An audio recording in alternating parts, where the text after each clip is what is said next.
What's up guys? I hope you are doing well. I am Veer. Welcome to Study IQ. Code देखें कितनी शानदार है. Success is not the key to happiness. Happiness is the key to success. इस code को आप बिल्कुल उसी तरीके से समझ सकते हैं जिस तरीके से बचपन में जब हम लोग खेला करते थे तो हम लोग पूरे दिन खेलते रहते थे पर कभी थकते नहीं थे. क्यों?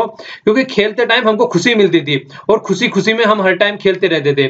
इसी तरीके से कुछ आदमियों को मैंने देखा है, उनको मूवी देखने का इतना शौक होता है कि पूरे पूरे दिन बैठ के मूवी देख देते हैं. कुछ आदमी ऐसे देखे हैं कि जिनको पढ़ने का भी शौक होता है, हालांकि वो वाली जो क्वांटिटी है थोड़ी कम है, पर लेकिन जिस भी काम को आपको करने में बहुत मन लगता है उस काम को आप कभी भी बर्डन की तरीके से नहीं लेते हैं.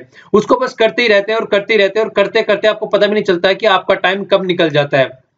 तो हमेशा वही काम करने की कोशिश कीजिए जिस काम को करने में आपको खुशी मिलती है. अगर उस काम को हो सके तो करियर बना लीजिए. अगर उस काम को आपने करियर बना लिया तो आपको सक्सेसफुल पर्सन होने से इस दुनिया में कोई भी नहीं रोक सकता है. तो इसलिए कोशिश कीजिए कि ऐसे काम को चूज कीजिए जिसमें आपको खुशी मिलती है. खुशी मिलने वाले काम को करेंगे तो हमेशा खुश रहेंगे और खुश रहेंगे तो दूसरों को भी खुशी देंगे और दूसरों को भी खुशी देंगे. तो ये एक हैप्पी सोसाइटी बन जाएगी जिसमें सब लोग खुश रहेंगे. ओके, तो कोशिश कीजिए कि जितने से ज्यादा हो सके एक दूसरे को खुश रखिए. तो आज 26 मई है. देख लेते हैं हमको कौन कौन से द हिंदू के आर्टिकल डिस्कस करने हैं और इसके बाद में हम क्वेश्चंस भी देखेंगे जो हम लोगों ने कल क्वेश्चंस डिस्कस किए थे. ओके, ये यहाँ पर स्टडी IQ के पेन ड्राइव के और टैबलेट के कोर्सेज अवेलेबल हैं. आप जिस भी एग्जाम की प्रिपरेशन कर रहे हैं उसके हिसाब से इनको खरीद सकते हैं. अगर इससे रिलेटेड कोई भी आपकी क्वेरी है तो आप यहाँ पर कॉल करके अपने डाउट क्लियर कर सकते हैं. फर्स्ट आर्टिकल लॉ कमीशन से रिलेटेड है. लॉ कमीशन की रिपोर्ट आई है, उसमें बताया गया था कि जो अमीर आदमी है उनको बेल मिल जाती है पर लेकिन जो पुअर आदमी है वो जेल में ही रहते हैं.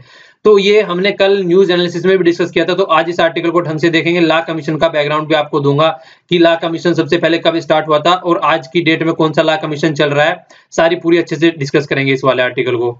ये वाला आर्टिकल वेनेजुला से रिलेटेड है. वेनेजुला आप लोगों ने देखा होगा, कंट्री है एक साउथ अमेरिका में.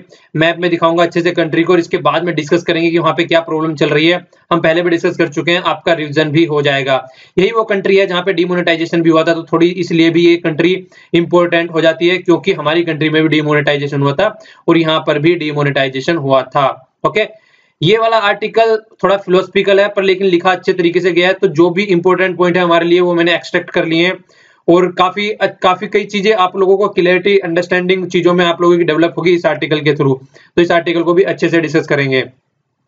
ये वाला आर्टिकल यूके में इलेक्शन होने वाले हैं 8 जून से. तो 8 जून से इलेक्शन होने वाला है तो वहां पे किस तरीके से जो इंडियन कम्युनिटी है वो किसको वोट करने जा रही है तो उसके बारे में थोड़ा आइडिया दिया है. तो इस आर्टिकल को मैं यहीं बता दूंगा क्योंकि अभी जब इलेक्शन होंगे उसके बाद भी आर्टिकल आएंगे तो वहां की जो इंटरनल चीजें हैं वैसे हमारे ज्यादा काम की नहीं है पर फिर भी थोड़ा सा आइडिया आप लोगों को होना चाहिए कि एक्चुअली वर्ल्ड में चल क्या रहा है. ओके, तो विद्या राम जी के द्वारा ये आर्टिकल लिखा गया है.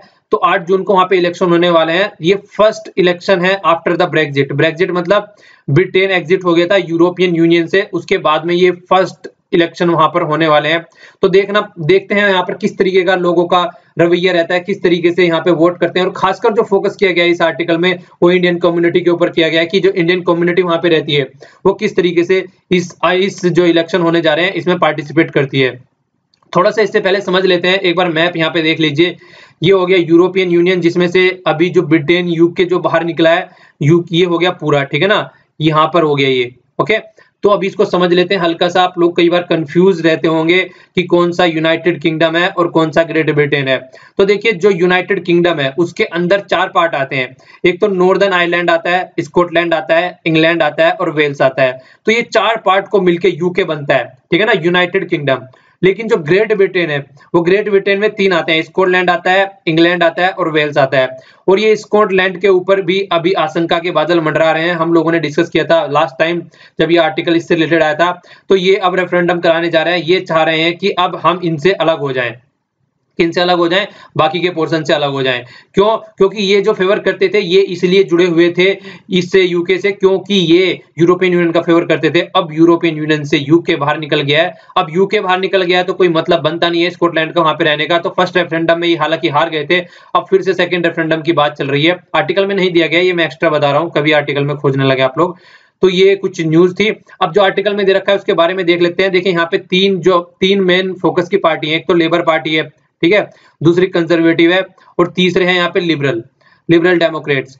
तो ये 3 पार्टी हैं, तो जहां पे फोकस अगर दिया जाए तो अगर जो इंडियन कम्युनिटी है तो फोकस सबसे ज्यादा किस पे करती है, लेबर को देते हैं यहाँ पे 65% वोट, ठीक है ना, कंजर्वेटिव्स को देते हैं यहाँ पे 27% वोट, और तीसरे नंबर पे 30% वोट देते हैं लिबरल को। ये हमारे यहाँ की कम्युनिटी है जो जिस तरीके से वोट करती है।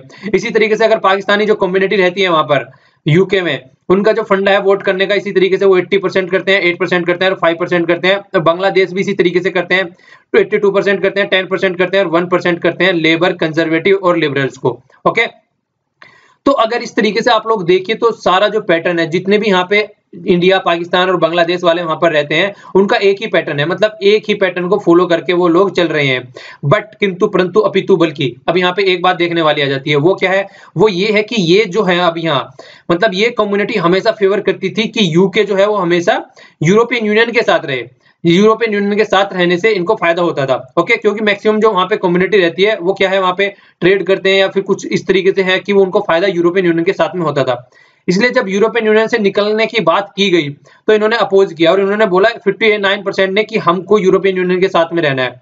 तो अब इनको यूरोपियन यूनियन से बाहर निकलने के बाद में धक्का लगा है। तो अब देखने में ये आएगा कि अगर इलेक्शन हो रहे हैं जैसे कि यहाँ पे 8 जून को, तो उन जनरल इलेक्शन में ये कम्युनिटी जो कि पहले फेवर करती थी, पहले लेबर फिर कंजर्वेटिव फिर लिबरल का, इनका पैटर्न कैसे होता है, इनका पैटर्न क्या चेंज होता है, क्या ये किसी और कम्युनिटी को वोट करेंगे, अब वो वाली बात यहाँ पर देखने को मिलेगी। तो देखते हैं इलेक्शन होंगे तो कैसे किस तरीके से वोटिंग का पैटर्न निकल के आता है। जब इलेक्शन होंगे तो इस आर्टिकल को फिर से अच्छे से डिस्कस करेंगे हम लोग। ओके, नेक्स्ट वाला आर्टिकल है, काफी इंपॉर्टेंट आर्टिकल है, और खासकर जिस तरीके से हमारी जो कंट्री है वो एक एग्रीकल्चर बेस्ड इकोनॉमी बोली जाती है।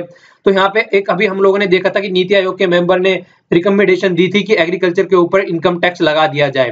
तो तभी अरुण जेटली जी का कमेंट निकल के आया कि agriculture is not in our area, कि ये स्टेट के अंडर में आती है, ठीक है, तो ये हमारी बाउंड्री के अंडर नहीं आती है।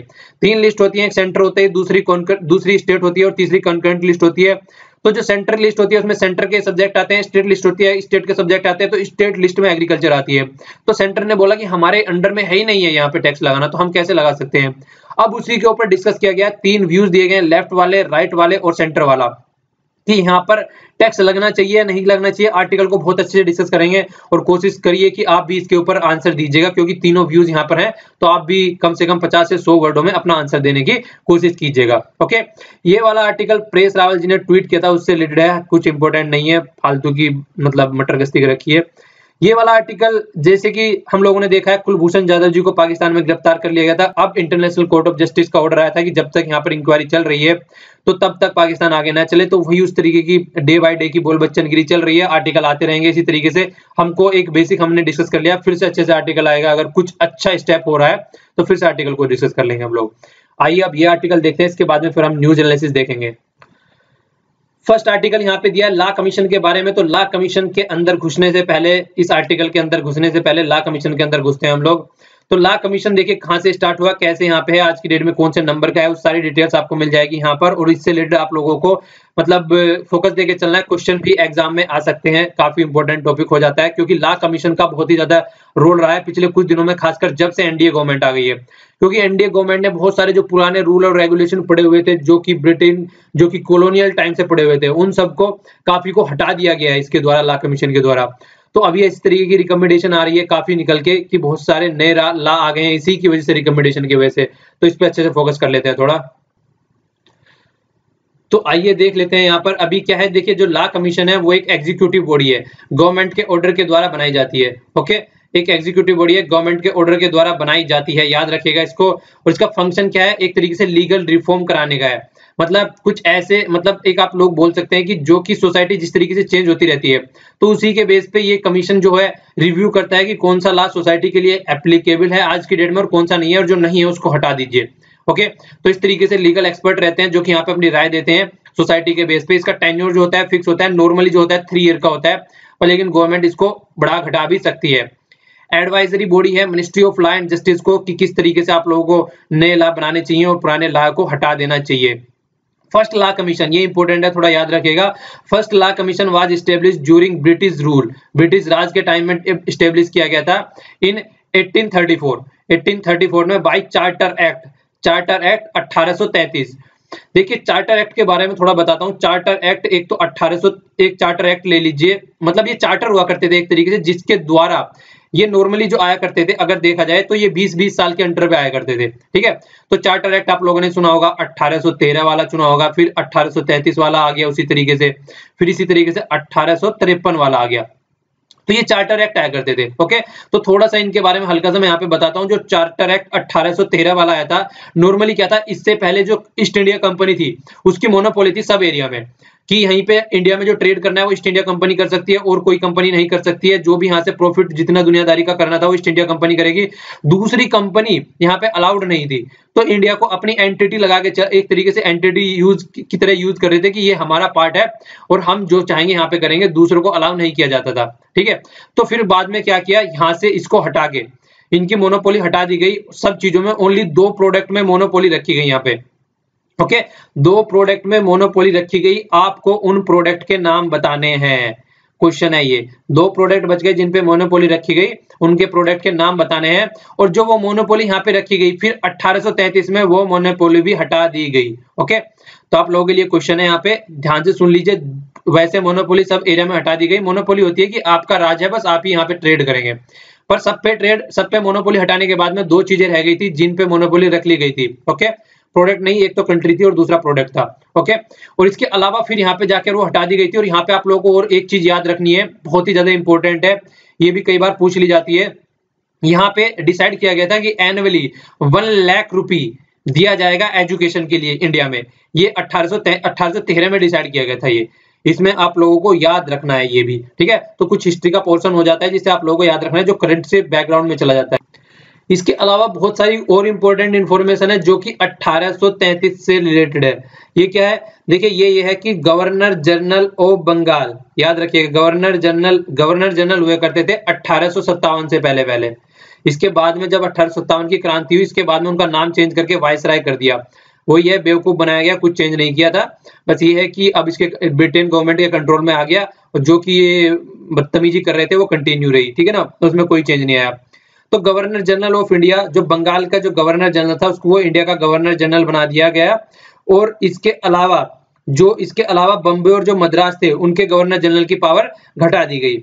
ये एक बात हो गई। इसके अलावा आप लोगों को नाम भी याद रखना है, जो गवर्नर जनरल थे, मतलब first governor general of India थे लॉर्ड विलियम बेंटिक। इनका नाम याद रखिएगा, कई बार क्वेश्चन पूछा जाता है हिस्ट्री में, ओके।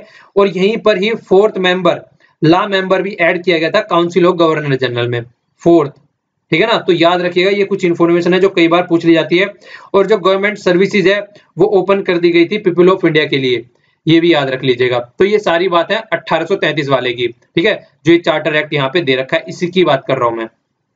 इसके बाद में थोड़ा आगे चलते हैं, क्वेश्चन का आंसर दीजिएगा जो मैंने आप लोगों से पूछा है। ये क्वेश्चन भी काफी इंपॉर्टेंट है, तो इसका आंसर भी आप लोगों को देना है। इसके अलावा आगे चलते हैं, अभी आगे चलने पे देखने पे मिलेगा यहाँ पे कि देखिए जो इंडिपेंडेंट इंडिया में 1955 में आया था 3 ईयर टर्म के लिए फर्स्ट लॉ कमीशन। इसके बाद में जो 20th लॉ कमीशन है, इससे पहला आज की डेट में कौन सा चल रहा है, 21st लॉ कमीशन चल रहा है, ओके। याद रखिएगा 21st लॉ कमीशन चल रहा है। जो 20th लॉ कमीशन था 2030 में under the DK Jain ji के, इनके अंडर में इसको स्टेब्लिश किया गया था। फिक्स्ड कब तक, 2015 तक। पर लेकिन कुछ ऐसी घटनाएं हुई बीच में कि एपी शाह, अजीत प्रकाश शाह जी को रिप्लेस कर दिया गया, मतलब डीके जैन जी को रिप्लेस कर दिया गया, इनकी जगह एपी शाह आ गए और डीके जैन जी को पहुंचा दिया गया national consumer dispute redressal commission में, यहाँ पे बना दिया गया। इतना याद रखने की जरूरत नहीं है, अगर जब मैक्सिमम क्वेश्चन पूछा जाएगा तो एपी शाह रहेगा, तो फिर एपी शाह आ गया था, रिप्लेस हो गए, एपी शाह जी आ गए थे, ठीक है। तो ये आप लोगों को याद रखना है। तो यहाँ पे आज की डेट में जो लॉ कमीशन है वो स्टैब्लिश हुआ 2015 में, और जो इसका टेन्यूर है 2018 तक चलेगा, ओके। तो ये आप लोगों को याद रखना है। अब बच गया जो आज की डेट में जो 21st लॉ कमीशन जो है वो कौन है, लॉ कमिश्नर 21st जो है वो है BS चौहान। इनका नाम याद रखिएगा, जस्टिस BS चौहान, ओके। तो ये हो गया आप लोगों के लिए छोटी छोटी मगर मोटी बातें। अब आर्टिकल के अंदर चलते हैं। अब ओवरऑल आइडिया देता हूं इसका आर्टिकल में देखिए है क्या। अभी लॉ कमीशन की 268वीं रिपोर्ट आई है, 268th रिपोर्ट आई है, जिसमें यह माना जा रहा है कि देखिए जो भी आदमी अमीर है, जिनके पास में पैसा है, वो तो बाहर निकल जाते हैं, मतलब उनको तो जेल तक भी नहीं जाने दिया जाता है। आप लोगों ने देखा होगा कई सारे एक्टर्स भी हैं जिनके ऊपर केस चले थे, पर लेकिन कोर्ट का ऑर्डर आने के बाद भी उनको जेल तक भी नहीं जाने दिया गया, बाहर उनकी बेल हो गई। तो ये पैसे का दबदबा है, ऐसा आप लोगों को एग्जांपल देने की जरूरत नहीं है, आप लोग सभी समझते हैं किन के बारे में जिक्र कर रहा हूं। कई सारे ऐसे एक्टर्स हैं। तो देखिए ये बात बोली गई है लॉ कमीशन के द्वारा, जो कि BH चौहान जी के द्वारा हेड किया गया है, कि एग्जिस्टिंग जो सिस्टम है वो एक इनएफिशिएंट सिस्टम है, इनएडुकेट सिस्टम है। तो इसमें थोड़ा चेंज करने की जरूरत है, क्योंकि डिस्क्रिमिनेट किया जाए अगर किसी भी तरीके से, सोशल स्टेटस के बेस पे, जेंडर के बेस पे, एथनिसिटी के बेस पे, फाइनेंशियल कंडीशन के बेस पे, तो ये सही नहीं है। आज की डेट में लगभग 67% जो पर्सन होता है, पॉपुलेशन होता है, वो अंडर ट्रायल ग्रेटर इनकंसिस्टेंसी रहती है। मतलब कई बार तो हमने कल भी डिस्कस किया था कि जैसे मान लीजिए किसी एरिया में कोई क्राइम हुआ, तो आसपास के एरिया के जो लड़के, जो दिखता है कि थोड़े जवान लड़के हैं और थोड़ा दिखता है कि बदतमीजी करते हैं ज्यादा उस एरिया में, तो उनको उठा लिया जाता है, भले उन्होंने कुछ भी ना किया गया हो। तो इस तरीके की कंडीशन कई बार आती है, और पिछले कुछ टाइम में सुप्रीम कोर्ट भी इस बात को नोटिफाइड कर चुका था सेंट्रल गवर्नमेंट को कि इसमें चेंज करने की कुछ कोशिश कीजिए। तो अब रिकमेंडेशन आई है, वो सिग्निफिकेंस रिकमेंडेशन है। ओके, तो किस तरीके से इसको चेंज किया जाता है देखना पड़ेगा। और कई सारी चीजें हैं। देखिए यहाँ पे, अगर मान लीजिए कोई आदमी जेल में है और उसके ऊपर एक तरीके से केस चल रहा है इसी तरीके से, और वो आधे से ज्यादा टाइम वहां पर पास कर चुका है, तो कई सारी कंडीशंस है जो कि उनको छोड़ने के लिए कंडीशन बनी हुई है। तो कुछ लूप होल्स है, ये सेक्शन के बारे में बात करें तो कुछ लूप होल्स है, उस लूप होल को हटाने की बात कर रही है यहाँ पे, कि किस तरीके से वो लूप होल हटाए जाए, जिससे कि जो ये हमारा जो सिस्टम है एक तरीके से वो सबके लिए इक्विवेलेंट हो जाए, ये नहीं कि अमीरों के लिए अलग और गरीबों के लिए अलग। ओके, यहाँ पे क्या कह रहा है इन्होंने, कुछ टाइम पीरियड दिए हैं। अगर 7 साल से अगर किसी को चल रहा है तो कितना देना चाहिए, इतने टाइम पीरियड याद रखने की जरूरत नहीं है। तो इतना उसमें कि किसको कितना छोड़ना है, ये बस डाल दिया है मैंने, क्योंकि इतनी फैक्चुअल इन्फॉर्मेशन कोई नहीं पूछने वाला है। जो इंपॉर्टेंट इन्फॉर्मेशन है वो ये है कि देखिए किस तरीके से पुलिस जो है नीडलेस अरेस्ट कर लेती है। इसके अलावा जो कंडीशन ये है कि देखिए जमानत पे छोड़ा जाता है तो किस तरीके से उसको छोड़ना चाहिए, ये कंडीशन क्या है उसके लिए कंडीशन इसमें सेट की गई है कि किस बेस पे उसको छोड़ना चाहिए। इसके अलावा देखिए ये बोला गया कि यहाँ पे ये मतलब एक तरीके से रामबाण नहीं है, पेनेक्सिया नहीं है कि सब चीजों का सॉल्यूशन यहाँ से निकल जाए। ठीक है, तो इससे सॉल्यूशन नहीं निकलने वाला है सब चीजों का। सबसे बड़ी बात जो है वो, जो हम ट्रायल चलाते हैं सुप्रीम कोर्ट में या कोर्ट में 10-10 सालों तक चलती रहती है, 20-20 सालों तक चलती रहती है। तो जितना उसमें उनको सजा मिलनी चाहिए, 7 साल की अगर मिलती है तो सजा मिलनी चाहिए, अगर कितनी मिलनी चाहिए, तो जितनी सजा मिलनी चाहिए उससे ज्यादा लंबे तक तो ट्रायल ही चलती रहती है। तो ये भी सबसे बुरी कंडीशन है। सबसे बड़ी बात है कि सबसे पहले जस्टिस में थोड़ी स्पीड लाई जाए, और अगर किसी को डिले जो होता है ना, justice is delay justice is deny के इक्विवेलेंट होता है। वही बात है कि बहुत से आदमी ऐसे होते हैं कि एक्सपायर हो जाते हैं पर उन पर केस चलते रहते हैं। जयललिता जी का भी केस देख लीजिए, दुनिया भर के ऐसे केस हैं यार। तो सबसे बड़ी बात यही बोली गई है कि जो जस्टिस है उसको थोड़ा सा अपना स्पीड में लाया जाए, जिससे कि लोगों को प्रॉपर वे में और कोर्ट को भी प्रॉपर वे में सिचुएशन हैंडल करने को मिले और इस तरीके की कंडीशन न बन सके। तो ये सबसे इंपॉर्टेंट है। ठीक है, तो थोड़ा याद रखिएगा चीजों को, जो फैक्चुअल इन्फॉर्मेशन है इससे रिलेटेड, और ये वाली याद रखने की जरूरत नहीं है कि कितने से कितने में है। ठीक है, डाल दिया है कि चीजें आपको देखनी हो। इस आर्टिकल को देख लेते हैं, वेनेजुला से रिलेटेड है। पहले वेनेजुला में घुसने से पहले पूरा एक ओवरव्यू ले लेते हैं। देखिए ये हो गया हमारा इंडिया, प्यारा भारत महान, यहाँ से, और यहाँ से इसको देखिए ये हो गया साउथ अमेरिका। इंडिया के जो भी मैप आप देखा करें ना, याद रखने के लिए इंडिया के रेस्पेक्ट में देखें, खासकर वो जो कि अभी मैप देखना स्टार्ट किया है जिन्होंने। ओके, तो ये वाला हो गया साउथ अमेरिका, और साउथ अमेरिका में ये हो गया सबसे ऊपर वेनेजुला। अब आइए वेनेजुला के अंदर चलते हैं हम लोग। ये हो गया यहाँ पे वेनेजुला हो गया, ये हो गया यहाँ पे कोलंबिया। ठीक है ना, इसके बाद में इक्वाडोर हो गया। यहाँ पे ये सारी कंट्री दे रखे हैं, पेरू, बोलिविया, चिली या चाइल बोल सकते हो आप, जो भी बोल सकते हैं, परग्वे, उरुग्वे, अर्जेंटीना। आप लोगों के लिए क्वेश्चन है, यहाँ पे एक फाल्कलैंड है अर्जेंटीना में, ये मैप में दिख गया मुझे, इससे रिलेटेड क्वेश्चन पूछते हैं।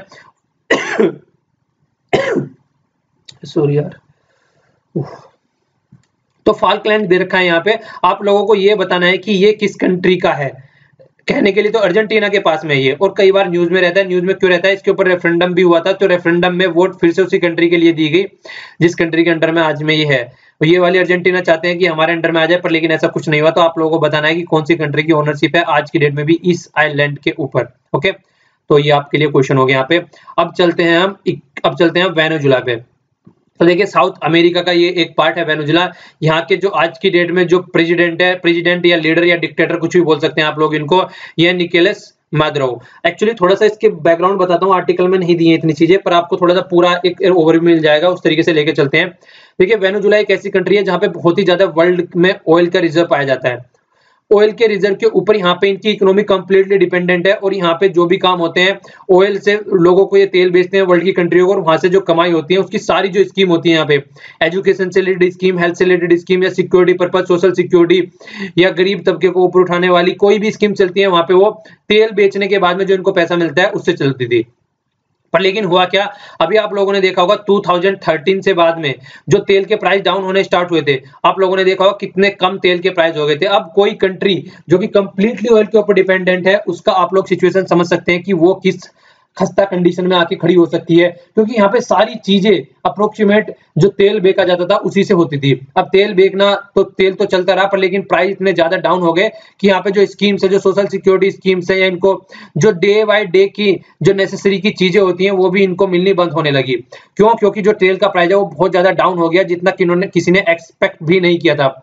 और आने वाले टाइम में देखिए जो भी कंट्री ऑयल के ऊपर कंप्लीटली डिपेंडेंट है, उनको अपना कुछ तो इकोनॉमी को ट्रांसफॉर्म करना ही पड़ेगा। जिस तरीके से बहुत सी कंट्री है, हम लोगों ने डिस्कस किया था, इस वाले एरिया में भी बहुत सारी कंट्री हैं जो कि ऑयल के ऊपर डिपेंडेंट है, पर लेकिन आज की डेट में ये कंट्री अपने आप को ट्रांसफॉर्म कर रही है, बड़े बड़े होटल बना रही है, कई सारी, आप लोगों ने बुर्ज खलीफा देखा होगा, ठीक है ना, उसका नाम सुना होगा। चलिए बताइए कहाँ पे है, मूवी तो बड़ी देखी होगी बुर्ज खलीफा से रिलेटेड। तो ये इस तरीके के आज की डेट में अपने आप को चेंज कर रहे हैं, जिससे कि कल को आने वाले टाइम में सोलर सिस्टम, विंड सिस्टम, इन सब के ऊपर हम डिपेंडेंट होने जा रहे हैं। तो जो भी कंट्री ऑयल प्रोड्यूस करती है, वो कंट्री इसके ऊपर डिपेंडेंट न रहते हुए अपना खुद का एक अस्तित्व बना सके। कल को अगर ऑयल लोगों ने यूज करना बंद कर दिया ग्लोबल वार्मिंग की वजह से या किसी और रीजन की वजह से, तो कल को अगर इनके ऊपर ये जिस तरीके से इसके ऊपर डिपेंडेंट रहते हैं, तो इनके ऊपर और कोई रिसोर्सेज होने चाहिए जिससे कि ऑयल के ऊपर डिपेंडेंट ना रहे। पर लेकिन वेनेजुला अपना ऐसा कुछ नहीं कर पाया, वो ये ना मस्त मौला चलते रहे जी, अच्छी कमाई हो रही है, कुछ करना धरना है नहीं, तेल बेचा आराम से, और तेल बेचने के बाद में क्रूड ऑयल बेचते हैं, उसको निकालने के बाद में अपनी अच्छी खासी कमाई हो रही है, तो कुछ करने की जरूरत नहीं है। पर लेकिन अब कंडीशन गड़बड़ा गई। ओके, कंडीशन गड़बड़ा गई है, कंडीशन गड़बड़ा गई है, वो एक अलग चीज है। इसके अलावा जो ये यहाँ पे बहादुर शाह जफर है, ये मतलब एक तरीके से निकोलस जो मादुरो है, ये इनकी कंडीशन क्या है, कंडीशन एक ऐसी है कि ये एक डिक्टेटर है। यहाँ पे सिचुएशन बहुत ज्यादा खराब हो चुकी है, ये एक फिर भी ऑथोरिटेरियन रूल लेके चल रही हैं। इनको अपने से मतलब है, अपने मजे में कोई कमी नहीं आनी चाहिए, जनता ऐसी तैसी में जाए, इनकी वो पॉलिसी है। तो यहाँ पे देखिए बोला जा रहा है कि अगर ये इमीडिएट अपना जो इमीडिएट वन मैन रूल है जो अपनी चलाते हैं, अगर उसको छोड़ दे तो कंडीशन कुछ सुधर सकती है। ओके, तो जो एक तरीके से जो एक प्रोस्पेरस नेशन था, एक अच्छी कंडीशन में था, आज की डेट में पैरालाइज हो चुका है, वो पैरालिसिस की सिचुएशन में पहुंच चुका है, और पूरा श्रेय जाता है, पूरा क्रेडिट जाता है, वो इनको जाता है, ये इन साहब को जाता है जो यहाँ पे दिख रहा है। और ये अभी किसी मूड में भी नहीं है इसको सही करने के, इनको कोई मतलब नहीं है। क्यों? क्योंकि इनकी तो अच्छी खासी कट रही है, पार्लियामेंट, सुप्रीम कोर्ट सब ने अपने पांव पीट लिए हैं, पर लेकिन इनका कुछ चेंज नहीं दिख रहा है। जब से ऑयल के प्राइस कोलैप्स किए हैं, उसके बाद में फिर इन्होंने डिमोनेटाइजेशन भी किया। तो डिमोनेटाइजेशन से आप लोगों को याद रखना है, यहाँ की करेंसी का नाम बोलीवर यहाँ की करेंसी है, इसका नाम याद रखना इंपॉर्टेंट हो जाती है। और कार्कस यहाँ की कैपिटल है, ठीक है, साउथ अमेरिका में पड़ता है, इसलिए याद रखना है। तो वर्ल्ड जो लार्जेस्ट रिजर्व था ऑयल प्राइस का, आज की डेट में वहां के जो आदमी हैं उनको इसेंशियल कमोडिटी भी नहीं मिल पा रही है। क्यों? क्योंकि ऑयल का प्राइस डाउन हो गया है, तो मिलने का कोई कंडीशन नहीं है। अब यहाँ पे देखिए ये टर्म कितनी इंपॉर्टेंट है, ये यहाँ पे 700 इन्फ्लेशन बोल रहे हैं, परसेंट इन्फ्लेशन। हमारे यहाँ पे जो इन्फ्लेशन का टारगेट रखा गया है वो रखा गया है 2 से 6 के परसेंट पे, +-4 में 2 का किया गया है। मतलब 4 में से 2 माइनस कर दे, 2% पहुंच गया इन्फ्लेशन, और 4 में 2 प्लस कर दिए 6% पहुंच गया। तो आरबीआई को ये टारगेट दिया गया है कि आपको इन्फ्लेशन इसके बीच में रखना है। अब यहाँ पे देखिए 700% इन्फ्लेशन, समझ रहे हैं कि चीजों का क्या प्राइस होगा वहां पे। आदमियों से कोई भी आदमी वहां पे कंडीशन में ही नहीं होगा कि वहां से कुछ खरीद सके। तो इसेंशियल फूड और मेडिसिन की भी वहां पे महामारी मची है आज की डेट में। हम लोगों ने देखा था एक आर्टिकल, संडे में हमने डिस्कस किया था एक आर्टिकल, उसमें हम लोगों ने देखा था कि कितना बड़ा रिवॉल्यूशन यहाँ पे हो रहा है, सब जनता ए टू जेड रोड पे आ गई है। पर लेकिन इनका जो ऑटोक्रेटिक स्टाइल है वो कंटिन्यू है, ये उसको छोड़ने के लिए तैयार नहीं है। अगर ये चाहते हैं कि यहाँ पे सिचुएशन सही हो जाए, तो इनका वन मैन आर्मी वाला रूल जो है वो साइड में रखना पड़ेगा, और लोगों के बारे में सोचना पड़ेगा, लोगों के साथ में मिलकर काम करना पड़ेगा, तब जाके यहाँ पे नॉर्मल सी वाली कंडीशन आ सकती है, अगर ये कुछ ऐसा करते हैं। लास्ट आर्टिकल में हमने ये भी देखा था कि अभी ज्यादा देर भी नहीं हुई है, अगर ये अब भी अपनी बदतमीजी की हालत को साइड में रख दें, बदतमीजी वाली जो सिचुएशन कर रहे हैं उससे सुधर जाएं, तो कंडीशन सुधर सकती है, वरना कंडीशन और भी ज्यादा ग्रेव हो जाएगी, फिर सब चीजें राम भरोसे हो जाएगी, फिर कोई सुधारने वाला नहीं है। ओके, तो आर्टिकल के बारे में क्वेश्चन पूछे गए हैं, उनका आंसर आप लोग दीजिएगा। ये कंप्लीट आर्टिकल था, आर्टिकल में चीजें कुछ नहीं दे रखी थी, मैंने आप लोगों को पूरा बैकग्राउंड दिया यहाँ पे, ठीक है। तो कभी आप आर्टिकल में ढूंढते रहो। तो ये पूरा आर्टिकल का बैकग्राउंड था। अब आगे चलते हैं। ये वाला आर्टिकल कृष्णा कुमार जी के द्वारा लिखा गया है, जो कि आज की डेट में दिल्ली यूनिवर्सिटी के प्रोफेसर हैं और ये फॉर्मर डायरेक्टर भी रह चुके हैं एनसीईआरटी के। जो बुक आप लोग पढ़ते हैं बेसिक्स प्रिपेयर करने के लिए अपने, उसके डायरेक्टर भी रह चुके हैं ये। तो इनके द्वारा लिखा गया है the bleak new academic scenario. Bleak मतलब होता है बेरंग, ठीक है ना। बेरंग जो न्यू एकेडमिक है आज की डेट में, जो न्यू पॉलिसीज हैं वो बेरंग है, उनका कुछ भी ढंग से फॉलो नहीं की जाती है और ढंग से उनका कोई मतलब भी नहीं है। तो इससे पहले इन्होंने 3 वर्ड यहाँ पे यूज किए हैं। मैं आप लोगों को 3 वर्ड का मीनिंग समझाता हूँ यहाँ पे। पहले इन्होंने सबसे पहले पॉलिटिकल लिबरलिज्म क्या होता है, इकोनॉमिक लिबरलिज्म क्या होता है और सोशल लिबरलिज्म क्या होता है, इसके बारे में बताया। हालांकि ये चले स्टार्टिंग में कुछ और थे, पर लेकिन थोड़ा सा ये चीजों को फिलोसफिकल टाइप में ले गए। आप लोगों को यहाँ पे इसका मीनिंग जो है वो ढंग से समझ में आएगा इस वाली इमेज में। देखिए पॉलिटिकल लिबरलिज्म क्या होता है, जब वहां पे मेंबर ऑफ द सोसाइटी को लीगल राइट्स होते हैं, फ्रीडम होती है, regardless of the gender, gender पे रेस पे कोई फोकस नहीं रहता है। तो किसी भी सोसाइटी के मेंबर को एक तरीके से लीगल राइट होते हैं, ठीक है ना, कि पॉलिटिकल में जात की पॉलिटिकल इलेक्शन या वोटिंग से रिलेटेड जो भी उनके राइट्स हैं वो सारे रहते हैं बिना किसी डिस्क्रिमिनेशन के। तो उसे पॉलिटिकल लिबरलिज्म कहा जाता है। लिबरलिज्म के कॉन्सेप्ट मतलब लिबरल सोसाइटी आप लोगों ने सुना होगा, ठीक है। तो इस तरीके के मतलब लिबरल होता है किसी भी चीज पे एक्सट्रीम ना होना। ओके, इकोनॉमिक लिबरलिज्म क्या है, इसी तरीके से राइट ऑन द प्रॉपर्टी पे राइट रहे, अपना गवर्नमेंट का ज्यादा कंट्रोल ना रहे, इंडिविजुअल आदमी अपना खुद की प्रॉपर्टी पे राइट रख सकते हैं, गवर्नमेंट डिसाइड ना करे कि क्या बनाना है और क्या नहीं बनाना है, मतलब डिमांड और सप्लाई वाली चीजें भी गवर्नमेंट के अंडर में ना रहे। ओके, सोसाइटी अपने आप डिसाइड करे, इकोनॉमिक मार्केट जो है वो थोड़ी गवर्नमेंट के ज्यादा कंट्रोल में ना रहे। तो उस तरीके का जो कॉन्सेप्ट होता है उसको बोलते हैं इकोनॉमिक लिबरलिज्म, ठीक है। इकोनॉमिक लिबरलिज्म इसको बोलते हैं यहाँ पे। और दूसरा होता है social aspect of the liberalism. अब सोशल से रिलेटेड क्या आता है, सोशल से रिलेटेड यही आता है, ये कॉन्सेप्ट इंडिविजुअलिज्म के ऊपर चलता है, मतलब हर एक इंडिविजुअल इन द सोसाइटी में अपने आप में मायने रखता है। ये नहीं है कि पूरी सोसाइटी के बारे में कुछ सोच के निकाला जाए और इंडिविजुअल को साइड में रख दिया जाए। हर एक आदमी की अलग ब्लड ग्रुप होता है, अलग अलग कलर होता है स्किन का। ओके कई वर्ड तो ऐसे हो जाते हैं, अलग कलर होता है स्किन का, और कई सारी मतलब देखा जाए तो मतलब जो आदमी होता है इंडिविजुअल पे फोकस देके चलना चाहिए। कहने का मतलब ये है, ये नहीं है कि एक बना लिया बात कि हाँ बस सब पे इंपोज कर दी जाए, थोप दिया जाए। तो इंडिविजुअलिज्म कॉन्सेप्ट सोसाइटी में होना चाहिए और सबकी फ्रीडम इक्वलिटी होनी चाहिए। ऐसा नहीं है कि एक सोसाइटी में एक पार्ट को ज्यादा फोकस दिया जा रहा है और दूसरे पार्ट को इग्नोर किया जा रहा है। तो ये तीनों कॉन्सेप्ट है जो कि आपके माइंड में क्लैरिटी रखनी चाहिए। तीनों कॉन्सेप्ट से इनके ऊपर क्वेश्चन भी पूछ ले जाते हैं, डायरेक्ट इनकी डेफिनेशन भी आ जाती है, तो ये आप लोगों को याद रखना है। ओके, आइए अब आर्टिकल के और चलते हैं। आर्टिकल में देखिए बताया गया है यहाँ पे, अगर एक तरीके से ड्रामेटिक अनाउंसमेंट बोला गया इनको 1991 में क्या हुआ हमारे यहाँ पे, एलपीजी रिफॉर्म आए, जिनको बोलते हैं एलपीजी, जिनको बोलते हैं लिबरलाइजेशन, प्राइवेटाइजेशन, ग्लोबलाइजेशन। जब हमारी कंट्री बैलेंस ऑफ क्राइसिस की ओर को चलने लगी थी, तो उस टाइम पे क्या किया गया, हमारी कंट्री के पास में ये बोला जा रहा था कि 7 दिन का पेट्रोलियम प्रोडक्ट रखा हुआ है, पेट्रोल मतलब क्रूड ऑयल रखा गया है, जिससे कि ओनली 1 वीक तक हमारी कंट्री सर्वाइव कर सकती है। अगर 7 दिन तक हमको नहीं मिला तो हमारी इकोनॉमी कोलैप्स होने की कंडीशन में आ जाती। पर लेकिन उसी टाइम पे क्या कंडीशन थी, हमको लोन मिलाने के लिए कंडीशन रखी गई थी कि हम अपनी इकोनॉमी को ओपन कर दे। अगर हम अपनी इकोनॉमी को ओपन कर देंगे, बाहर वाली कंट्री को यहाँ आने के लिए अलाउ कर देंगे, यहाँ पे इन्वेस्ट करने के लिए, यहाँ पे व्यापार करने के लिए, यहाँ पे मार्केट ढूंढने के लिए उनको अलाउ कर देंगे, तो हमको लोन मिल जाएगा, ठीक है ना। वर्ल्ड बैंक IMF से हमको लोन मिल जाएगा, ये कंडीशन रखी गई थी खासकर वेस्टर्न कंट्री और अमेरिका के द्वारा। तो हमने उनकी बातें मानी और हमने अपनी जो इकोनॉमी है उसको ओपन कर दिया, तो तब से जाके हमारे यहाँ पे इन्वेस्टमेंट होना स्टार्ट होने लगा। तो हमारी इकोनॉमी ग्लोबल इकोनॉमी के साथ में इंटीग्रेटेड हो गई। पर लेकिन जो कंडीशन थी वो सबसे बुरी कंडीशन थी कि एजुकेशन पे कोई फोकस नहीं दिया गया।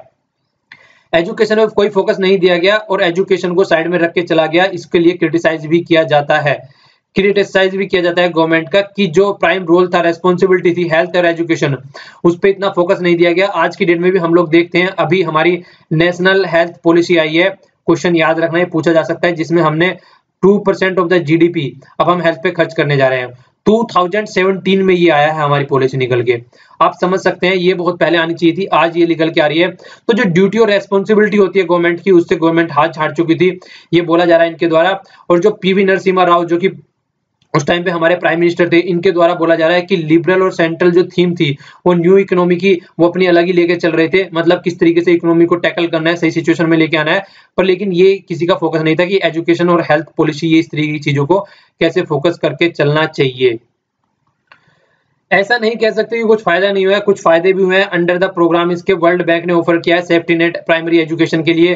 पहले क्या था हमारे यहाँ पे district primary education program DPEP चलाया जाता था, फिर उसको बाद में बदल के चीजें क्या कर दी गई, सर्व शिक्षा अभियान बना दिया गया। सेफ्टी नेट की अप्रोच को अगर देखा जाए यहाँ पे राइट टू एजुकेशन भी आया कुछ टाइम बाद निकल के। आप लोगों को बताना है कि कौन सा कॉन्स्टिट्यूशन अमेंडमेंट हुआ था यहाँ पे, कॉन्स्टिट्यूशन अमेंडमेंट कौन सा हुआ था और किस ईयर से किस ईयर में हुआ था और कितने ईयर के बच्चों को यहाँ पे इसके लिख दिया। एक तो 6 से नीचे वाली लिमिट तो चलो मैंने लिख दी, ऊपर वाली लिमिट आप लोगों को बतानी है कितने तक रखा गया था। बहुत बार क्वेश्चन पूछा जा चुका है, ये इंपॉर्टेंट है, थोड़ा रिवीजन भी हो जाएगा आप लोगों का। ओके आगे चलते हैं। देखिए जब ये राइट टू एजुकेशन बना दिया गया कि सबको राइट दे दिया गया, राइट का मतलब ये होता है अगर कहीं पे राइट वर्ड आ जाता है ना तो आप लोगों को समझना है। राइट का मतलब ये होता है कि अगर आपको वो चीज नहीं मिल रही है, अगर 6 से जितने भी ईयर के बच्चों को वो चीज नहीं मिल रही है तो वो क्या कर सकते हैं, डायरेक्ट कोर्ट में जा सकते हैं और कोर्ट को ये मतलब जिस तरीके से आपने देखा ना फंडामेंटल राइट कोई भी राइट होता है तो फिर कोर्ट को उस पर डिसीजन देना पड़ेगा क्योंकि राइट का हनन हो रहा है यहाँ पे। तो ले क्या किया स्टेट गवर्नमेंट सारी सदमे में आ गई कि इतना पैसा हम लोग कहां से लेके आएंगे, उनके पास में फंड की वैसे पावरसिटी थी, फंड की वैसी कमी थी उनके पास में। तो ये भी बात बोली गई उस टाइम पे। ओके और चिल्ड्रन जो एक तरीके से children of the poor who attend these school, मतलब कंडीशन क्या थी कि देखिए मैक्सिमम फोकस क्या था कि जो पुअर स्टूडेंट है उनके लिए किया गया था। क्योंकि देखिए अगर फ्री एजुकेशन रहेगी इस तरीके से राइट टू एजुकेशन और इतने बच्चों के लिए फ्री एजुकेशन रहेगी तो एजुकेशन का लेवल हमारे यहाँ पे बढ़ेगा। पर लेकिन गवर्नमेंट का सदमा कौन टैकल करे, तो इसके बाद में नई पॉलिसी आने के बाद में और भी कई सारी चीजें को देखने को मिली। वो चीजें क्या थी देखिए, एक तो होता है स्किल और डेवलपमेंट होना चाहिए मार्केट बेस के ऊपर, जो कि हमारा फिर भी कुछ हद तक हुआ पर लेकिन उतना नहीं हुआ। एक पॉलिसी जो रिलेटेड होती है, मतलब होता क्या एक्चुअली एजुकेशन देने का मेन पर्पज क्या होता है अगर देखा जाए कि एक तो आदमी की समझ बढ़ाई जाए, एक तो आदमी को एक मतलब थिंकेबल एक क्रिटिकल आदमी सोचने लगे चीजों को उस तरीके मतलब एक थिंकिंग डेवलप की जाए, और दूसरा है कि उसको जॉब मिल जाए। तो जो दूसरे वाला फंडा है उस पर ज्यादा फोकस किया जाता है आज की डेट में। सोचने समझने की क्षमता तो जो रहे वो रहे, उस पर कोई फोकस नहीं है, पर जॉब मिलनी चाहिए। तो हायर जो एजुकेशन पॉलिसी निकल के आ रही है उनका फोकस यही था कि किसी न किसी तरीके से मार्केट ओरिएंटेड नॉलेज और स्किल प्रोवाइड कराई जाए। पर लेकिन फाइनेंशियल रिसोर्सेज की बहुत ज्यादा कमी थी वहां पे। इस चीज पे फोकस तो देने की सोची जा रही थी पर लेकिन फाइनेंशियल रिसोर्सेज इतने नहीं थे। तो फाइनेंशियल रिसोर्सेज को टैकल करने के लिए देखिए कितने अच्छे स्टेप्स लिए, माइंड ब्लोइंग स्टेप्स है। मैं देखो ऐसे स्टेप्स को दुनिया मतलब हद कर दी। आर्ट पढ़ने के बाद ही मुझे हंसी आई है वाली लाइन। कटिंग डाउन कर दिया स्टाफ में, मतलब फाइनेंशियल रिसोर्सेज नहीं है तो स्टाफ जो है इन्होंने कम करना स्टार्ट कर दिया। स्टाफ में भी दोनों आदमियों को, टीचर भी कम लेने स्टार्ट कर दिया और नॉन टीचिंग मेंबर भी। नॉन टीचिंग मेंबर समझ में आता है, टीचर भी घटा दिए। आई लाइक इट मतलब हद होती है बदतमीजी की यार। चलिए जो भी है, तो इसके बाद में ये मतलब कोप करने के लिए फाइनेंशियल क्रंच के इनके फाइनेंशियल कमी थी जिसको इन्होंने सोचा कि ये एक अच्छा साधन है जिससे चीजों को हैंडल किया जा सकता है। तो इन चीजों के लिए ये किसी पर्टिकुलर आदमी को ये जिम्मेदार नहीं ठहरा रहे हैं। सोसाइटी, कल्चर और पूरा हमारी डेमोक्रेसी, खासकर पॉलिटिकल पार्टी, सब ही इसके जिम्मेदार हैं। ओके और इनसे स्टार्टिंग में क्वेश्चन पूछा गया था इनकी स्टूडेंट के द्वारा, तो ये उसका आंसर भी दे रहे हैं लास्ट में।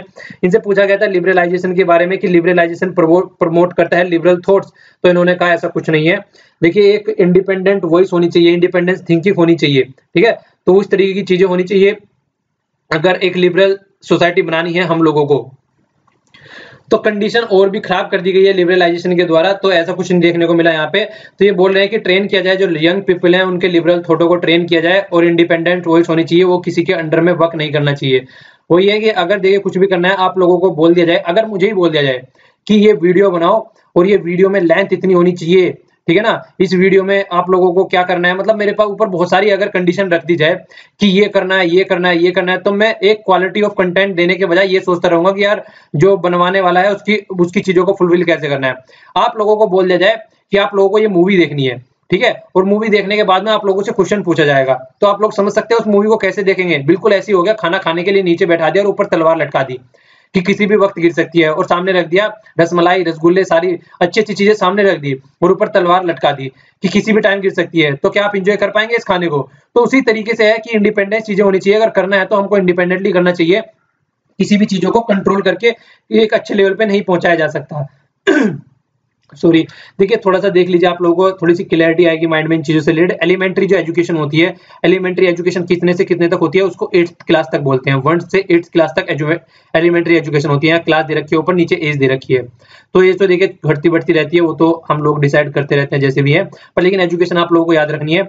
एलिमेंट्री एजुकेशन बोला जाता है 1 से 8 तक। सेकेंडरी जो स्टैंडर्ड है उसको बोला जाता है 9th और कब तक हो गए, ये हो गया 9th, ठीक है ना, यहाँ से लेके यहाँ तक हो गया 9 से लेके 12 तक। उसके बाद में फिर हायर आ जाता है, हायर आ जाता है, इसके बाद में फिर जो 12 से ऊपर स्टार्ट हो जाता है 13, 14, 15, ठीक है ना।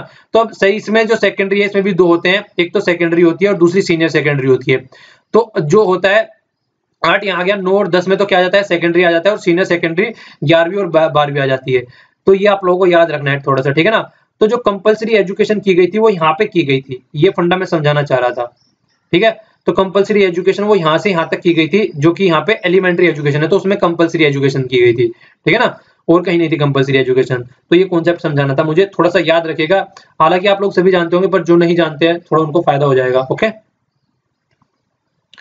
अब ये वाला आर्टिकल देख लेते हैं, should agriculture income B taxed. आप लोगों को अपना भी व्यूज लिखना है आप लोगों के लिए, ये आप लोगों के लिए क्वेश्चन होंगे यहाँ पे। तो पहले लेफ्ट वाला व्यू है, लेफ्ट वाले देखिए हमेशा क्रिटिसाइज करते हैं इस तरीके की चीजों को, वो नहीं चाहते हैं कि कभी भी इस तरीके की बातें हो। ये बोल रहे हैं कि ब्रिटिश टाइम में जिस तरीके का काम हो रहा था, उन्होंने भी मतलब टैक्स लगाने के लिए वो भी सोचते थे, उन्होंने भी टैक्स लगाया था कुछ हद तक। तो उसी टाइम पे 1925 में, तो आज फिर वही चीजें आ रही हैं यहाँ पे।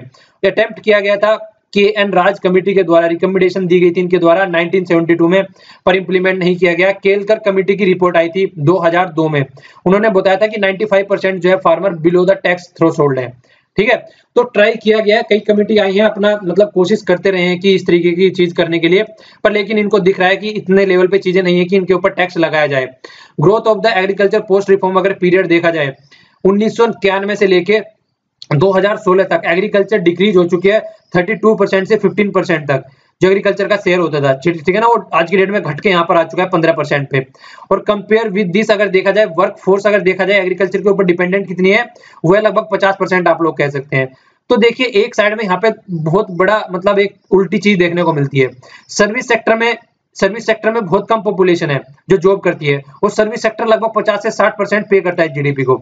एग्रीकल्चर में ओनली 15% पे कर रहा है जीडीपी को, और यहाँ पे 50% हमारी पॉपुलेशन है। तो बिल्कुल उल्टा चल रहा है दोनों में, ठीक है। तो ये चीजें देखने को मिलती है, थोड़ा याद रखिएगा। इस तरीके के जो पॉइंट्स होते हैं आप लिख सकते हैं अपने आंसर में।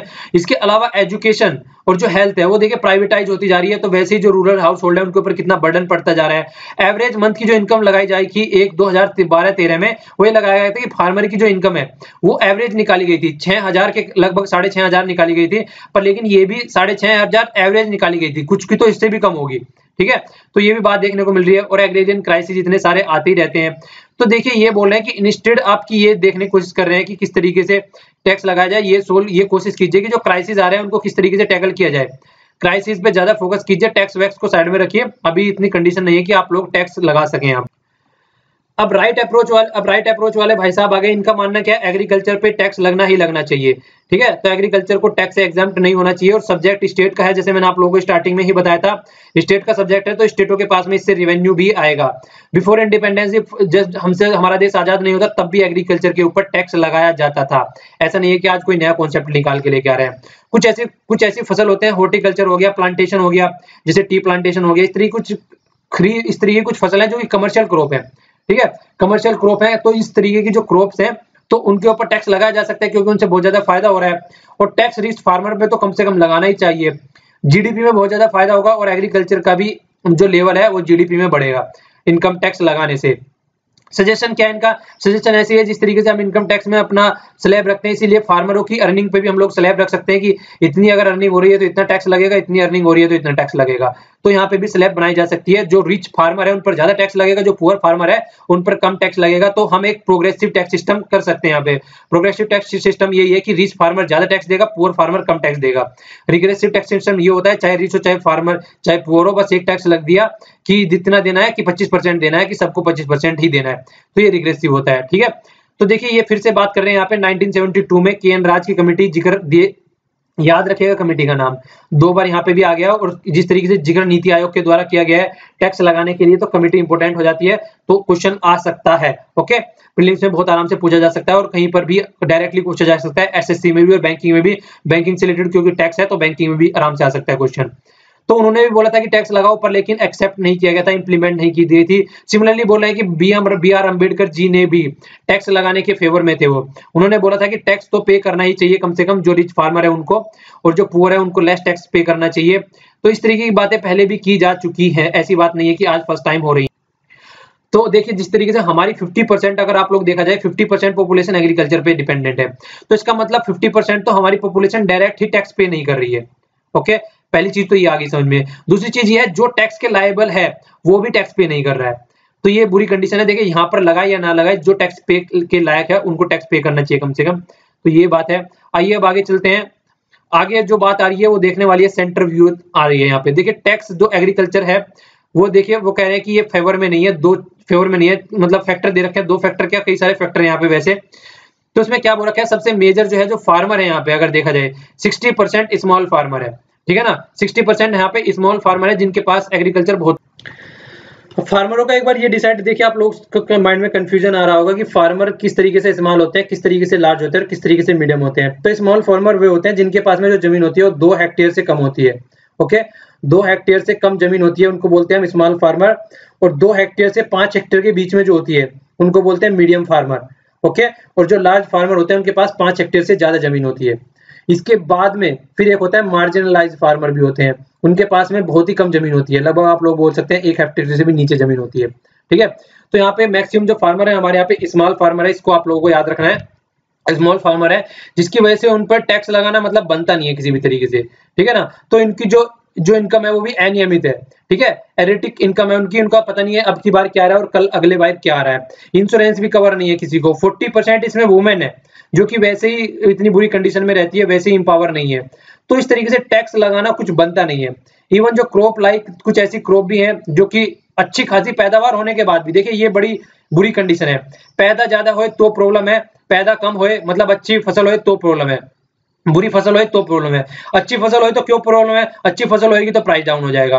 तो फार्मरों को तब प्रॉब्लम है, वो बुरी प्रॉब्लम है अगर कुछ ऐसी सिचुएशन हो गई कि बारिश नहीं हुई या बहुत ही ज्यादा बारिश हो गई तब बर्बाद कर दिया, या बाढ़ आ गई तो तब ऐसे नुकसान है। तो बिल्कुल ही बीच में बेचारों की कंडीशन बहुत ज्यादा खराब रहती है फार्मरों की। तो ये बोल रहे हैं यहाँ पे आर्टिकल में।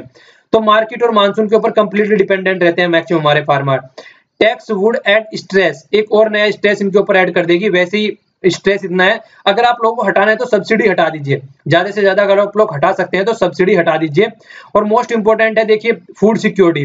फूड सिक्योरिटी जब तक हमारे फार्मर सिक्योर नहीं रहेंगे तो फूड सिक्योरिटी का कोई मतलब नहीं बनता है। और यंग पीपल आज की डेट में फार्मिंग करना पसंद करते ही नहीं है, वो दुकान खोल लेंगे, ट्यूशन पढ़ा लेंगे पर फार्मिंग नहीं करेंगे।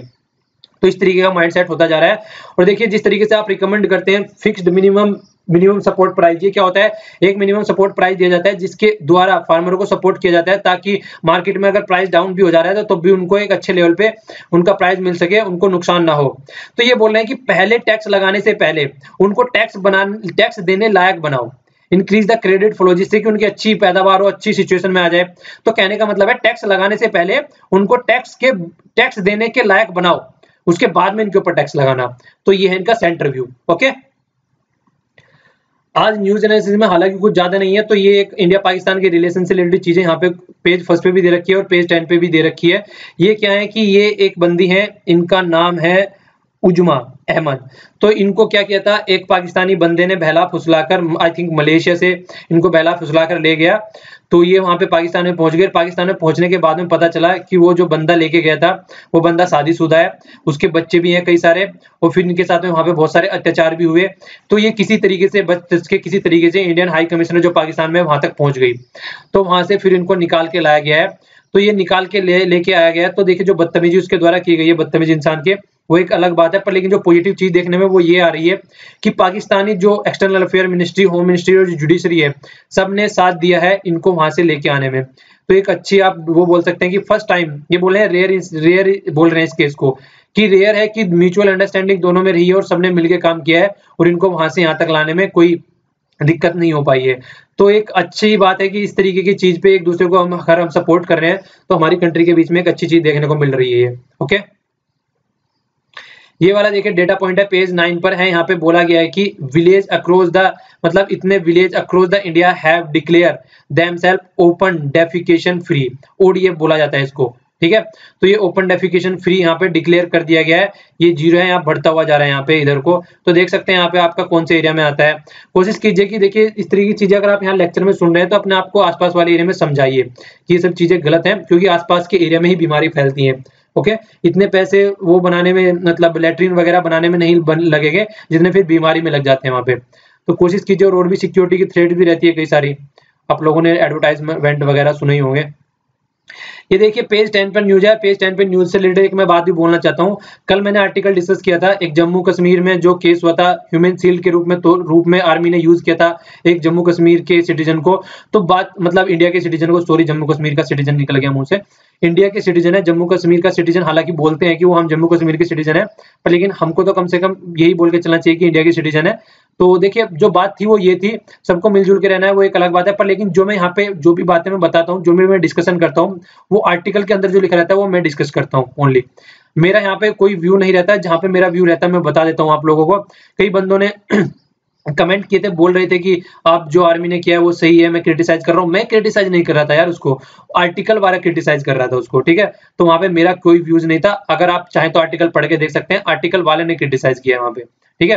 तो मेरा व्यूज कुछ नहीं रहता है यहाँ पे, जो आर्टिकल में व्यूज रहते हैं मैं वो व्यूज प्रेजेंट करता हूँ यहाँ पे। तो उसको लेके आप एग्रेसिव न हुए कि मैं क्या व्यूज दे रहा हूँ यहाँ पे। मेरा व्यू जो रहेगा वो मैं अपना व्यू जब दूंगा मैं आप लोगों को बताऊंगा ही, स्पेशल में अलग से बताऊंगा कि ये मेरा खुद का व्यूज है। पर लेकिन वहां पे मेरा कोई व्यूज नहीं था, ओके। इसके अलावा देखिए अभी यहाँ पे जो उसको मतलब अवार्ड दिया गया था, वो अब तक जो नेशनल ह्यूमन राइट कमिश्नर और स्टेट ह्यूमन राइट्स कमीशन है उनकी अभी हियरिंग होने जा रही है, उससे पहले अवार्ड दे दिया गया था। और पाकिस्तान ने भी इसको क्रिटिसाइज किया है। ये देखिए यहाँ पे पाकिस्तान ने इसको क्रिटिसाइज किया है कि एक इंसल्ट है ह्यूमैनिटी की। तो ये चीजें थी। चलिए देखिए ज्यादा एग्रेसिव मत हुआ करें। मैं मानता हूँ कि जो भी आदमी यहाँ पे लेक्चर सुन रहे हैं, अगर आप द हिंदू का लेक्चर डिस्कशन सुन रहे हैं यहाँ पे, तो आप एक मैच्योर क्लास के इंसान माने जाते हैं, मतलब एक अच्छी मतलब अंडरस्टैंडिंग वाले आदमी माने जाते हैं। ये कोई ऐसा ही न्यूज़पेपर नहीं है, एक अच्छे लेवल का न्यूज़पेपर है, ओके। तो चीजों को लेके एग्रेसिव मत हुआ करें, चीजों में अंडरस्टैंडिंग डेवलप करने की कोशिश करें कि क्या सही है क्या गलत है। आंख बंद करके किसी चीज पे ट्रस्ट नहीं कीजिए, ओके। तो ये मतलब मान के चला जाता है। आप यार आगे चल के कंट्री को चलाने वाले हो, तो थोड़ा सा जो माइंड है थोड़ा सा उसको एक क्रिटिकल माइंड रखिए, एक तरीके से एनालिटिकल माइंड रखिए चीजों में, और कंस्ट्रक्टिव एक तरीके से कमेंट कीजिए, जो कि मुझे भी एक फायदा हो सोचने में कि हाँ बंदे ने कंस्ट्रक्टिव विद रीजन कमेंट कीजिए, ओके। तो पेज 11 पे न्यूज है। देखिए प्राइस 11 ये 31 जो मेडिसिन है और भी ऐड कर दी गई है। ये क्या है, national pharmaceutical price authority, NPPA बोलते हैं इसको। यहाँ पे क्या किया गया है, 31 दवाइयां और ऐड कर दी गई हैं। तो आज जो हो गई यहाँ पे 791 दवाई, ठीक है ना, अंडर प्राइस कंट्रोल में आ गई है यहाँ पे। तो ये देखने वाली बात है। देखिए दवाई जितनी ज्यादा यहाँ पे आ जाए इतनी अच्छी बात है, क्योंकि अगर इसके कंट्रोल में दवाई आ जा रही है तो फिर प्राइस इनका फिक्स कर दिया जाता है, प्राइस नहीं बढ़ाया जाता है, प्राइवेट कंपनी के द्वारा फिक्स कर दिया जाता है कि कितना इनका होना चाहिए। और जिस तरह की जो गरीब दबका है हमारे यहाँ पे सोसाइटी में, बेचारों को उनके आराम से दवाई मिल सके। कई सारी चीजें हैं, लाइफ सेविंग ब्रेथ कंट्रोल की दवाई और भी मेडिसिन, पेन किलर वगैरह या एंटीबायोटिक, बहुत सारी दवाई इसके अंदर रखी जाती है, ओके। पेज 13 पर न्यूज है। पेज 13 पर जो न्यूज है, वाईफाई की एसएससी देने की बात चल रही है फिर से फ्लाइट में। तो देखिए ये जो है डिपार्टमेंट ऑफ टेलीकम्युनिकेशन के द्वारा एक तरीके से रिवाइज करने का प्रपोजल दिया गया है। जो टेलीग्राफ एक्ट में इसको चेंज किया जाएगा अगर ये अलाउ करना है तो। सिविल एविएशन मिनिस्ट्री और होम मिनिस्ट्री बोल रही है कि कुछ ना कुछ सिक्योरिटी के बारे में भी सोचा जाए, तो चीजों को देख के हैंडल किया जाएगा, ओके। इसके आगे जो आर्टिकल है ये देखिए डिस्क्रिमिनेशन से रिलेटेड है। जिस तरीके से जियो आया उस दिन से काफी कंपनियों का जियो जीना हराम हो गया था, तो एयरटेल ने क्या किया था, डिस्क्रिमिनेट करना स्टार्ट कर दिया कि कुछ पर्टिकुलर आदमी जिनके पास कोई पर्टिकुलर फोन 4G से रिलेटेड है उन्हीं को सर्विस प्रोवाइड कराई जा रही थी, दूसरों को नहीं प्रोवाइड कराई जा रही थी। तो इसके खिलाफ जो है ट्राई में चले गए थे जियो वाले, इसको बोलते हैं telecom regulatory authority of India. तो ये जो टेलीकॉम से रिलेटेड सेक्टर है उनको टैकल करती है, कोई इशू आ रहा है, कोई प्रॉब्लम आ रही है, तो वो गए थे। तो उन्होंने बोला डिस्क्रिमिनेट नहीं किया जा सकता इस तरीके से। तो उसके ऊपर ये इनका आया है एक तरीके से की सजेशन कि इस तरीके से डिस्क्रिमिनेट नहीं किया जा सकता किसी को भी, किसी के फेवर में। सबको जो सर्विस प्रोवाइड करानी है एक ही जैसी प्रोवाइड करानी है, ओके। नेक्स्ट वाला आर्टिकल है पेज 14 पे है, जीएसटी से रिलेटेड बोला गया यहाँ पे जीएसटी हेल्प स्टेबलाइज मतलब जो ट्रेस करने में हेल्प करेगी, ठीक है ना, स्टेबलाइजिंग द ट्रेस। ये मिल गया दोनों एक जगह, इसको थोड़ा सा अलग हो जाएगा। तो एबिलिटी द गोल्ड, देखिए गोल्ड जो है हमारे यहाँ पे एक तरीके से अनऑर्गेनाइज बहुत ज्यादा है यहाँ पे आज के डेट में भी हमारे यहाँ पे। अनऑर्गेनाइज मतलब आप लोगों ने देखा होगा गली मोहल्ले में सुनार की दुकान खुली रहती है और वो अपने हिसाब से गोल्ड को मतलब प्रोड्यूस करते हैं और उसको बेच देते हैं। तो वो वाली चीजों को टैकल करने के लिए बोला जा रहा है जीएसटी इसमें हेल्प करेगा, ठीक है, जीएसटी से में हेल्प करेगा। और आज की डेट में लगभग ये बोला जा रहा है कि ऑर्गेनाइज्ड में आ चुके हैं, लास्ट 5% से 30% में पहुंच गया लास्ट 5 ईयर में, ठीक है ना, सिंस 5 ईयर में नहीं, मतलब सिंस 2000 से इन 5 ईयर, ठीक है।